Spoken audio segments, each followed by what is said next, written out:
Hello all of you, my self Annu Sahu. आप सभी का बहुत बहुत धन्यवाद जो पिछले वीडियो जिसमें मैंने फॉलो अप के 5 सवालों के जवाब दिए थे, आप लोगों ने उसे बहुत ज्यादा पसंद किया। अगर आपने अभी तक उस वीडियो को नहीं देखा तो लिंक डिस्क्रिप्शन में है, जरूर देख लीजिएगा। पिछले वीडियो की तरह इस वीडियो में भी मैंने ऐसे ही 5 सवालों के जवाब दिए हैं जो फील्ड वर्क के दौरान बहुत ज्यादा पूछे जाते हैं। तो कृपया हमारे साथ इस वीडियो में लास्ट तक बने रहिए। तो चलिए स्टार्ट करते हैं। आज की इस वीडियो का पहला क्वेश्चन है, यदि कंपनी डूब गई तो हमारा पैसा डूब जाएगा। दूसरा क्वेश्चन है, इस तरह के व्यवसाय में जो पहले आता है वही कमाता है।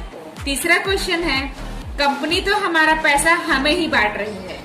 चौथा क्वेश्चन, इस तरह के व्यवसाय में आखिरी आदमी घाटे में रहता है। पांचवा क्वेश्चन, कंपनी की कानूनी स्थिति क्या है। आइए एक एक करके विस्तार से इन सभी क्वेश्चन का आंसर देख लेते हैं। पहला क्वेश्चन था, यदि कंपनी डूब गई तो हमारा पैसा डूब जाएगा। आंसर, आपका सोचना सही है। आप ही की भांति इस विषय पर मेरी सोच भी यही थी, परंतु जब मैंने इन्वेस्टिगेशन किया तो मैंने पाया कि किसी भी कंपनी के बंद होने के पीछे निम्न मुख्य कारण हो सकते हैं।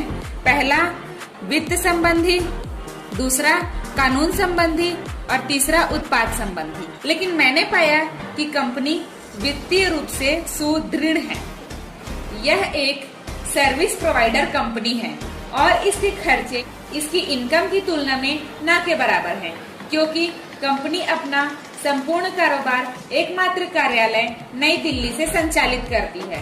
जहां तक बात कानून की है तो कंपनी भारत में कंपनी अधिनियम, आयकर अधिनियम, service tax, commercial tax, VAT tax के अंतर्गत रजिस्टर्ड है।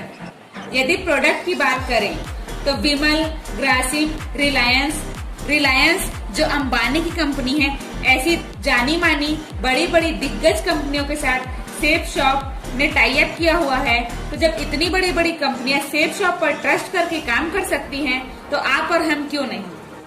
हमारी कंपनी विमल, ग्रासिम, रिलायंस ऐसे बड़े बड़े नेशनल और इंटरनेशनल कंपनियों के प्रोडक्ट और सर्विस प्रोवाइड करवाती है। हमारी कंपनी एक सर्विस प्रोवाइडर कंपनी है, जिसके कारण कंपनी को प्रोडक्ट की लागत वहन करनी नहीं होती। और सबसे महत्वपूर्ण बात यह है कि आपने जितना पैसा कंपनी को दिया है उसके बदले उतने मूल्य की वस्तु आपने प्राप्त कर ली है। अतः आपका पैसा डूबने का तो सवाल ही नहीं है। एग्जाम्पल के लिए, अगर आपने किसी शॉप से साड़ी खरीदा और आपके साड़ी खरीदने के दूसरे ही दिन वो शॉप बंद हो गई, तो क्या आपको इससे कुछ नुकसान हुआ? आपको आपके पैसे के बदले साड़ी तो मिल चुका है, अब कोई नुकसान बिल्कुल नहीं। उम्मीद करती हूँ कि आपको आपके सवाल का जवाब मिल गया होगा। दूसरा क्वेश्चन है, इस तरह के व्यवसाय में जो पहले आता है वही कमाता है। आंसर, आपका कहना सही है।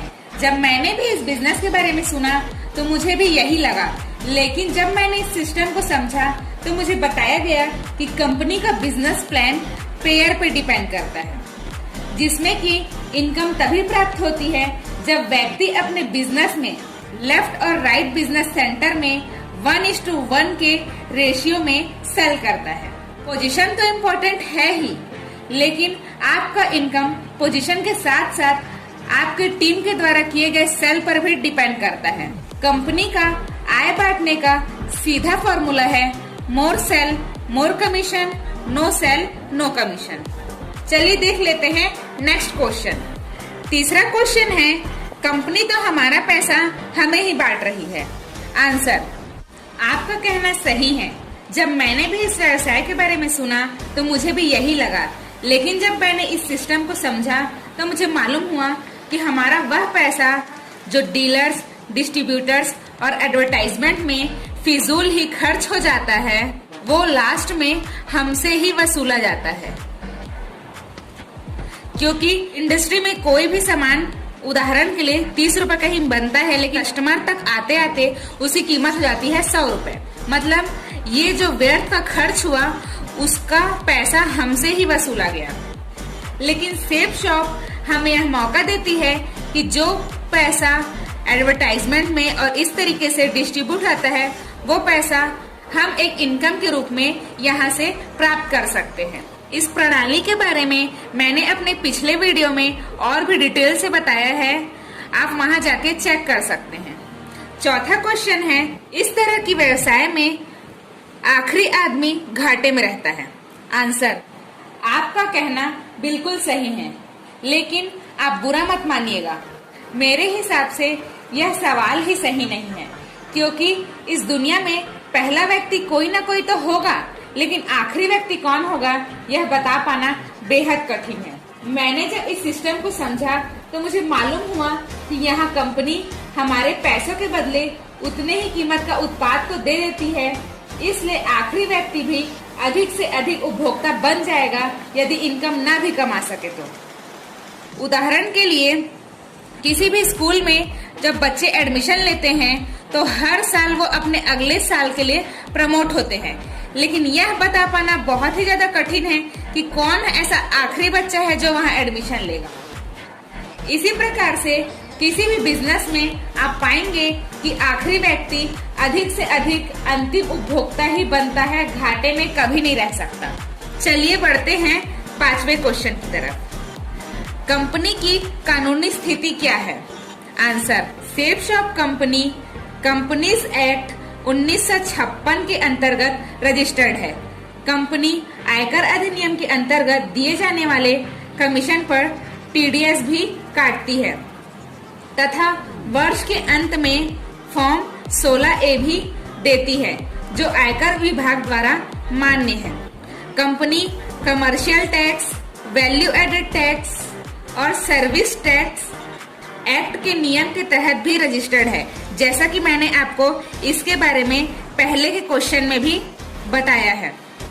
सेफ शॉप कंपनी के ऊपर भरोसा किया जा सकता है, क्योंकि कंपनी ने अपने 20 साल सफलतापूर्वक पूरे कर लिए हैं और किसी कंपनी को चलने के लिए जो भी लीगल डॉक्यूमेंट्स जरूरी हैं, वो सभी लीगल डॉक्यूमेंट्स सेफ शॉप के पास हैं। आप कंपनी की वेबसाइट में जाकर चेक कर सकते हैं। आशा करती हूँ कि इस वीडियो से आपको काफी जानकारी मिली होगी। यह वीडियो आपको कैसा लगा कमेंट करके जरूर बताइएगा। वीडियो पसंद आया होगा तो वीडियो को लाइक कीजिए, ज्यादा से ज्यादा शेयर कीजिए। इसी तरह से वीडियो पाते रहने के लिए चैनल को सब्सक्राइब कीजिए। मिलते हैं नेक्स्ट वीडियो में ऐसे ही 5 नए सवालों के जवाब के साथ। Thank you.